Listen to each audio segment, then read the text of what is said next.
À 19 ans, je me suis engagé sur un canoë pour traverser le Canada d'est en ouest, du Manitoba jusqu'au Grand Nord canadien. Et à travers 6 mois de voyage, j'ai pu arpenter les territoires sauvages de cette région. Et j'ai pu aussi découvrir les peuplades qui y vivent, les Indiens et les Inuits qui vivent près de la mer Arctique. Et ça a été le premier grand voyage que j'ai effectué en 1992 à 19 ans, donc un voyage très marquant qui encore aujourd'hui continue de m'inspirer, et c'est pour ça que je continue à écrire des récits qui relatent ces expériences lointaines, et j'ai dans l'intention de repartir toujours plus loin vers ces régions peu connues.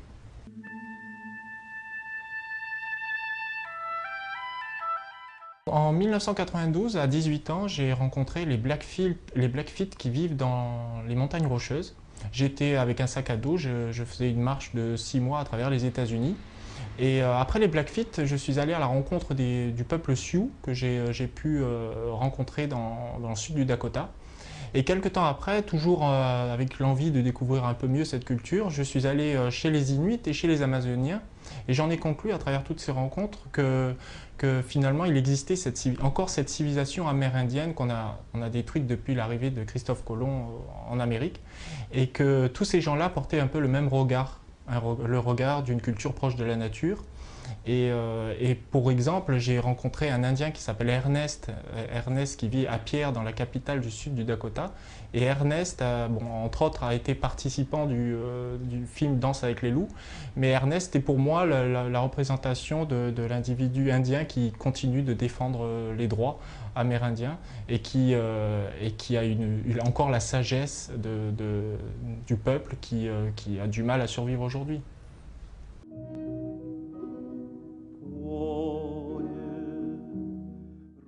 J'ai emprunté le transsibérien il y a plusieurs années, et à bord du train, j'ai pu voir les immensités de la Sibérie. Et fasciné par les décors, je me suis promis d'y retourner. Il m'a fallu une dizaine d'années pour réussir à monter mon projet de traversée en canoë de la Sibérie. Et j'ai voulu faire ce voyage-là parce que je pensais que ce territoire-là était encore un territoire assez peu connu.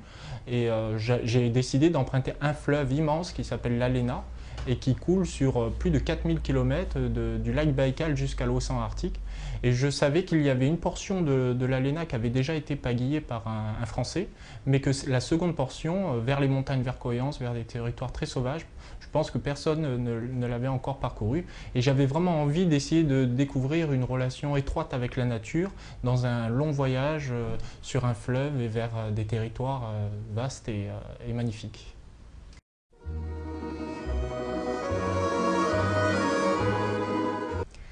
Le canoë, l'avantage du canoë dans un long voyage qui va durer 4-5 mois, c'est la possibilité d'être autonome pendant plusieurs semaines dans la nature, parce qu'on peut transporter son matériel, on peut avoir pour un mois d'autonomie en nourriture. On peut se faufiler dans les méandres du fleuve, parce qu'un fleuve, c'est jamais une ligne droite continue, c'est des labyrinthes de canaux, de multiples îles. Donc on peut se faufiler à travers tout ça, et on peut se cacher quand on a envie de se cacher, et on peut aller vers les riverains quand on a envie d'aller à la rencontre des gens. Donc ça permet une autonomie, ça permet une progression lente aussi, où on apprend la lenteur en canoë, parce qu'on ne parcourt jamais plus de 40 km dans la journée. Donc on apprend la lenteur, et la difficulté se trouve aussi quand on est face à un fleuve qui fait 10 km de large, on est confronté à des intempéries. Là, on a l'impression d'être une petite brindille au milieu d'un décor gigantesque. Et lorsque j'arrivais dans les villages de l'Alena, les gens m'accueillaient très chaleureusement parce qu'ils étaient étonnés de voir un Européen avec une embarcation un peu insolite qui parcourait leur fleuve, et pour la première fois sûrement.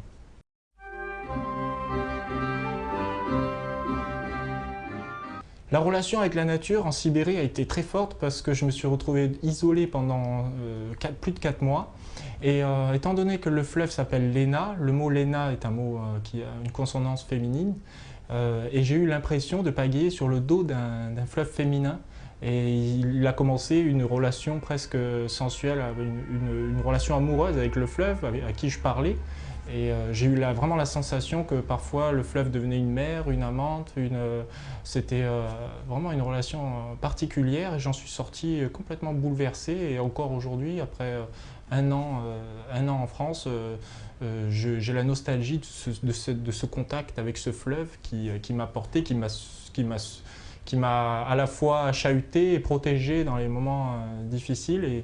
Et c'est une relation amoureuse. Après, moi j'étais sur le fleuve et à côté de moi il y avait la taïga insondable où rôdaient les ours que j'ai jamais vu pendant tout mon périple.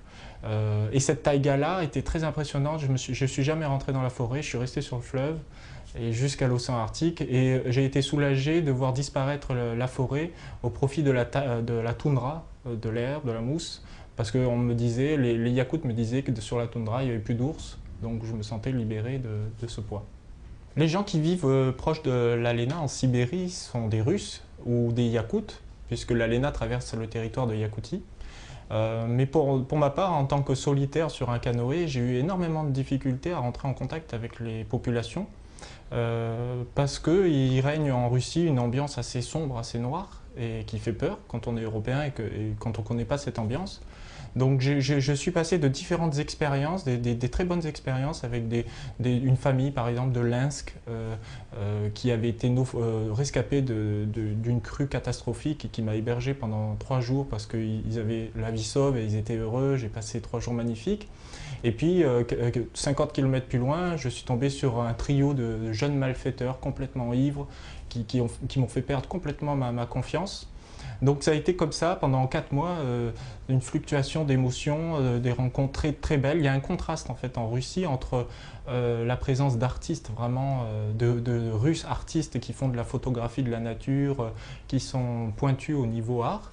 Et puis il y a l'alcool qui envahit les villes et qui fait apparaître des bandes de jeunes sauvages qui ont peur de rien. Donc à cause de ça, j'ai été obligé de me camoufler assez souvent sur des îles parce que j'ai eu l'appréhension de rencontrer les gens. Et c'est souvent les gens qui allaient vers moi pour me dire « Non, non, ça va, tout va bien, vous pouvez venir nous voir » et toujours très chaleureusement.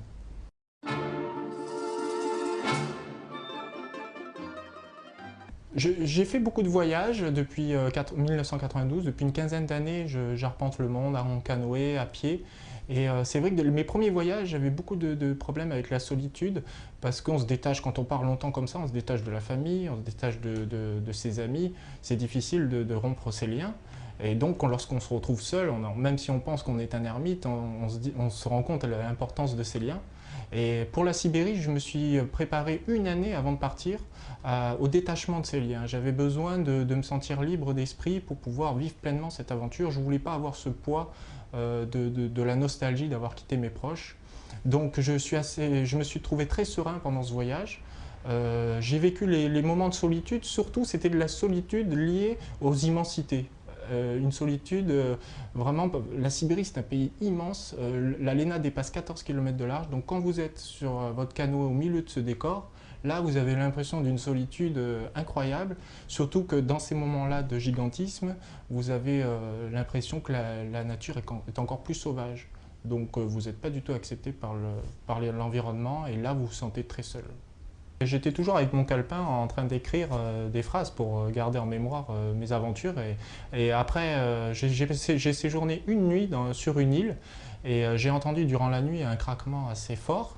Et j'ai donc fait le tour rapidement de l'île pour voir s'il n'y avait pas un ours, et il n'y avait pas d'ours. Mais le craquement a continué et j'ai été paralysé de peur à l'idée qu'il pouvait y avoir une entité invisible, un fantôme. Donc j'ai été traumatisé par cette expérience et quand j'ai quitté l'île, j'ai noté sur mon calepin, si je crois aux bons esprits de la nature, je dois croire aussi aux mauvais. Et depuis cette expérience, la sensation qu'il y avait sur cette île quelqu'un ou une entité qui ne me voulait pas, depuis ce jour-là, j'ai encore aujourd'hui la sensation d'avoir une présence autour de moi. Ça a été un traumatisme réel, psychique qui est ancré et qui restera à jamais gravé dans ma mémoire.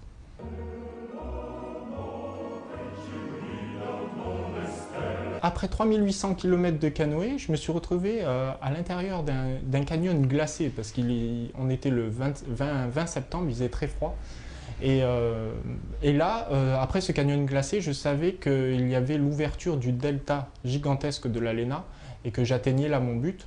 Après tous les kilomètres parcourus, j'étais complètement excité à l'idée d'arriver dans le delta, qui est un parc national magnifique, protégé par la population russe.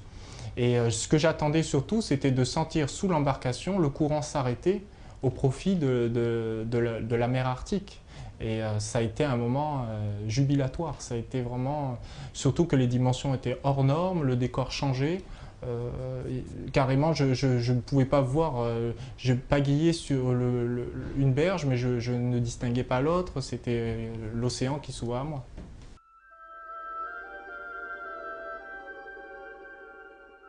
J'ai envie prochainement de réaliser d'autres voyages. Je sais que j'effectuerai des voyages solitaires parce que l'expérience que j'ai eue de la Sibérie m'a permis de mieux me connaître, mais j'ai envie d'aller plus loin dans cette connaissance.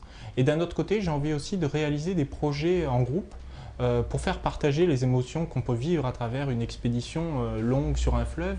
Et d'ailleurs, j'ai dans l'idée, et je prépare actuellement, dans l'idée de faire partir un groupe de jeunes toxicomanes, des gens qui sont dépendants d'un produit, pour leur permettre, grâce à la nature, de se libérer de cette dépendance, parce que je pense que la nature peut permettre à des gens de se soigner. Donc ça va être un équipage un peu particulier pour un long voyage qui va durer peut-être 6 mois. Donc je ne fixe pas de date parce que c'est un projet difficile à monter, parce qu'il faut préparer les personnes, parce qu'ils vont devoir partir avec des produits de substitution, c'est un peu délicat comme entreprise. Mais en tout cas, c'est certainement un projet futur que je réaliserai.